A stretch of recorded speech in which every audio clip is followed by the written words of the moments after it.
ये कहानी कोल्ट की है जो एक स्टंटमैन है। ये हर दिन अपनी जान की बाजी लगाकर काम करता है ताकि फिल्में हिट हो सके। लेकिन इनके काम और इनके बारे में पब्लिक को ज्यादा कुछ पता नहीं चलता। कोल्ट की गर्लफ्रेंड भी है जिसका नाम जोडी है। वो डायरेक्टर बनने के लिए बहुत मेहनत कर रही है। कोल्ट टॉम राइडर हीरो का डबल है। वही इसके सारे फिल्मों में स्टंटमैन का काम करता था। लेकिन एक दिन जब कोल्ट अपना काम कर रहा था तभी एक बहुत बड़ा हादसा हुआ। असल में एक सीन के दौरान कोल्ट को बहुत ऊंची बिल्डिंग से नीचे कूदना था। उसने अपना सेफ्टी का ख्याल भी रखा लेकिन फिर भी वो नीचे गिर गया जिसमें उसको बहुत चोट आई। अब वो अपना काम नहीं कर सकता। इसके बाद हमें 18 महीने बाद का समय दिखाया गया जहां अब कोल्ट ठीक हो चुका है और अब वो कार पार्किंग का काम करता है। इतने महीनों में इसने जोडी से एक बार भी बात नहीं किया क्योंकि इसका मानना था कि अब तो इसकी जिंदगी बर्बाद हो चुकी है और अगर वो जोडी के साथ रहा तो उसका भी सपना पूरा नहीं होगा। इसकी जिंदगी में वैसे तो सब कुछ ठीक चल रहा था लेकिन एक दिन इसे इसकी प्रोड्यूसर गेल का फोन आया जो इसे बताती है कि अब जबकि तुम ठीक हो गए हो तब तुम्हें काम पर लौटने की जरूरत है। लेकिन कोल्ट उसे मना कर देता है। मगर जब गेल बताती है कि इस फिल्म का डायरेक्टर और कोई नहीं बल्कि जोडी है और उसी ने ही तुम्हारा नाम सजेस्ट किया है तब कोल्ट आने के लिए तैयार हो जाता है।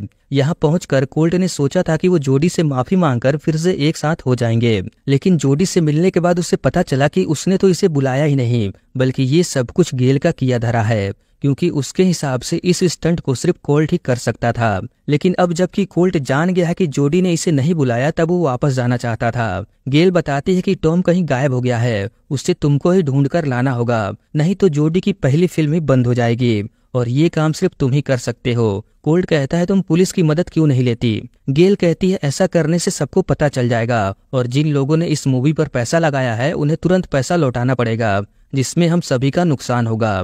कोल्ट के पास और कोई रास्ता नहीं था इसलिए वो टॉम को ढूंढने के मिशन पर निकल पड़ा। अगले दिन से शूटिंग भी चालू थी। जोडी कोल्ट पर बहुत गुस्सा थी। उसने एक बार भी इसे फोन नहीं किया। अपना गुस्सा शांत करने के लिए वो कोल्ट को एक ही सीन को बार बार करवाती है और इस तरह करके ये दोनों अपना झगड़ा निपटा लेते हैं। इसके बाद कोल्ट टॉम के बारे में पता लगाने के लिए चोरी चुपके उसके घर जाता है लेकिन तभी इस पर एक लड़की हमला कर देती है। उसे लगा था कि ये कोई चोर है। बाद में हमें पता चलता है कि ये लड़की टॉम की गर्लफ्रेंड है और वो इसे मारने की सिर्फ एक्टिंग कर रही थी क्योंकि ये भी एक एक्टर है। पूछने पर कि टॉम कहाँ है वो बताती है कि मुझे नहीं पता लेकिन जिस पब में वो जाता है तुम वहां जाकर उसे ढूंढ सकते हो। वो इसे पब में जाकर एक आदमी से मिलने को कहती है। पब में जाने पर इसे वो आदमी मिला जो टॉम को ड्रग सप्लाई करता था। वो आदमी इसे जानबूझकर नशीला ड्रिंक पिला देता है जिसके बाद कोल्ट को बहुत अजीब अजीब तरह की चीजें दिखने लगी। मगर फिर भी वो उस ड्रग डीलर के लोगों को पीट कर इससे पूछता है कि टॉम कहाँ है और उसने ऐसा क्यों किया। वो बताता है कि मुझे तुम्हारे साथ ऐसा करने को कहा गया था। इसके बाद वो उस होटल के कमरे के बारे में बताता है जहां आखिरी बार इसने टॉम को देखा था। इसके बाद कोल्ट उसी होटल में जाकर एक फ्रूट प्लेट मांगता है। असल में ये कोड था टॉम के रूम में जाने का जो उस ड्रग डीलर ने इसे बताया। इसके बाद कोल्ट रूम की चाबी लेकर जाता है मगर उस चाबी से रूम नहीं खुलता।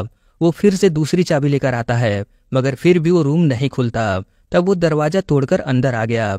ये अभी भी नशे में ही था। वो इस घर में कुछ ढूंढता तभी इसे जोडी का फोन आया जो मूवी के क्लाइमेक्स के बारे में इससे बात करना चाहती थी। पहली बात कोल्ट बहुत नशे में है और उसके दिमाग में बहुत सारी चीजें चल रही हैं मगर फिर भी वो जोडी से काफी देर तक बात करता है।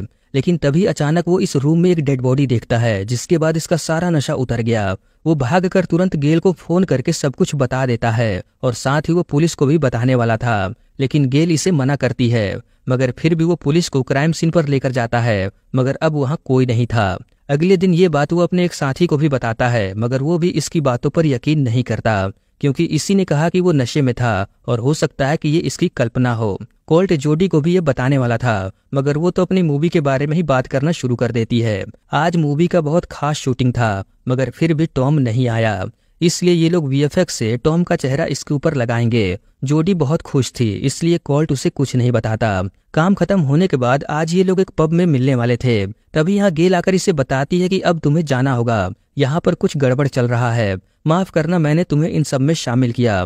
वो कोल्ट का इसका फ्लाइट का टिकट देकर चली जाती है मगर अब कोल्ट नहीं जाना चाहता क्योंकि अगर ये चला गया और टॉम वापस नहीं आया तब जोडी की फिल्म कंप्लीट नहीं होगी। इसलिए टॉम का पता लगाने के लिए वो उसके सेक्रेटरी से मिलता है लेकिन उससे भी कुछ नहीं मालूम। लेकिन इसके पास टॉम का मोबाइल है जिसमें कुछ ऐसी चीजें हो सकती है जिससे टॉम तक पहुंचा जा सके, लेकिन उस फोन में लॉक लगा है। वो इसे फोन दे सकती है, लेकिन बदले में उसे भी इस फिल्म में काम चाहिए। ये दोनों बातें कर ही रहे होते हैं कि तभी कुछ लोग यहाँ आकर इन दोनों पर हमला कर देते हैं। वो एल्मा को पकड़कर टॉम के मोबाइल के बारे में पूछते हैं। कोल्ट उसे बचाने और उस मोबाइल को हासिल करने के लिए उन लोगों से फाइट करने लगा। इस तरफ जोडी पब में इसका इंतजार कर रही थी। इस जगह पर गेल आकर बताती है कि तुम्हें उससे भूल जाना चाहिए, देखो वो तुम्हें फिर से छोड़कर चला गया। यहाँ पर हमें समझ आता है कि गेल एक नंबर की झूठी है, लेकिन इसका प्लान क्या है और टॉम कहाँ गायब हो गया, होटल रूम में किसकी डेड बॉडी थी, ये सब कुछ आपको थोड़ी देर में पता चलेगा। कोल्ट किसी तरह उन गुंडों से एल्मा को बचाकर उसी पब में पहुंचता है, लेकिन तब तक जोडी यहाँ से जा चुकी थी। इसका एक साथी डैन यहाँ पर था। वो डैन से टॉम के मोबाइल का पासवर्ड खोलने के बारे में पूछता है, मगर इस पासवर्ड को खोलने के लिए कम से कम 3 से 4 दिन लगेंगे। अगर आज ही खोलना है तब बिना पासवर्ड के नहीं खुलेगा। कोल्ट याद करता है कि टॉम हमेशा छोटी छोटी बातों को भी पर्ची पर लिख कर रखता है। फिर क्या था, ये दोनों उसके घर पहुंच जाते हैं और उन पर्चियों में से मोबाइल का पासवर्ड ढूंढने लगते हैं। थोड़ा ढूंढने पर इन्हें पासवर्ड मिल भी जाता है। टॉम के मोबाइल में एक वीडियो था जिसमें गलती से टॉम ने अपने स्टंटमैन को मार दिया है, और ये वही स्टंटमैन है जिसकी डेड बॉडी को इसने होटल रूम में देखा था। अब इसे सब कुछ समझ में आ जाता है कि आखिर टॉम गायब क्यों हो गया। न्यूज पर उसी आदमी की मौत की खबर आ रही थी जिसे टॉम ने मारा, लेकिन अब पुलिस कोल्ट को ढूंढ रही है क्योंकि आखिरी बार वही उस रूम से निकला था।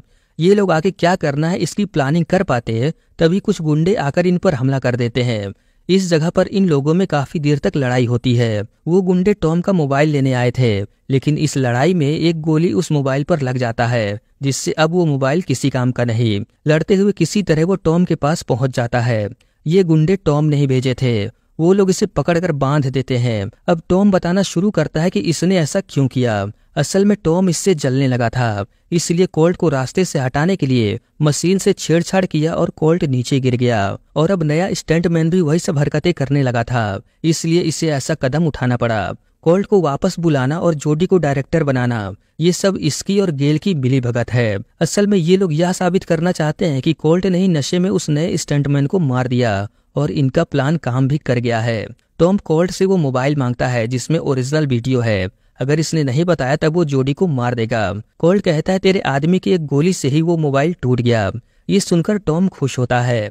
अब कोल्ट को जिंदा छोड़ना इसके लिए भारी पड़ सकता है, इसलिए वो इसे मारने का ऑर्डर देकर चला जाता है और ऐसा साबित कर देगा कि उसने आत्महत्या कर लिया। मगर हम सब जानते हैं कि ये तो हीरो है, इससे कहाँ कुछ होने वाला है। कोल्ट इन लोगों से फाइट करके यहाँ से भागने लगता है। भागते हुए बोट से वो कहीं टकरा जाता है जिसमें बहुत बड़ा धमाका हुआ। गुंडों को लगा कि वो तो मर गया, लेकिन कोल्ट पहले से ही पानी में कूद गया था। वो भेष बदलकर जोडी के पास आकर सब कुछ इसे बता देता है, लेकिन अब इनके पास टॉम के खिलाफ कोई सबूत नहीं था, इसलिए ये लोग उसके ही मुंह से सच्चाई निकलवाने का प्लान बनाते हैं। अगले दिन टॉम शूटिंग पर आता है। शूटिंग के दौरान कोल्ट इसकी गाड़ी में बैठकर टॉम को यहाँ से लेकर भागने लगता है। टॉम ने अपनी पूरी जिंदगी में ऐसा स्टंट नहीं किया था, वो बहुत डर रहा था। साथ ही जोडी शूटिंग भी कर रही थी। कोल्ट इससे बातों ही बातों में किसी तरह यह कबूल करवा लेता है कि इसने ही नए स्टंटमैन को मारा था। टॉम ये नहीं जानता था कि ये सारी बातें रिकॉर्ड हो रही हैं। अब इनके पास टॉम के खिलाफ पूरा सबूत है, लेकिन तभी गेल वो रिकॉर्डिंग लेकर भागने लगती है। और दोस्तों यहाँ पर इस मूवी का क्लाइमैक्स आता है, जहाँ पर ढेर सारा एक्शन सीन दिखाया गया है।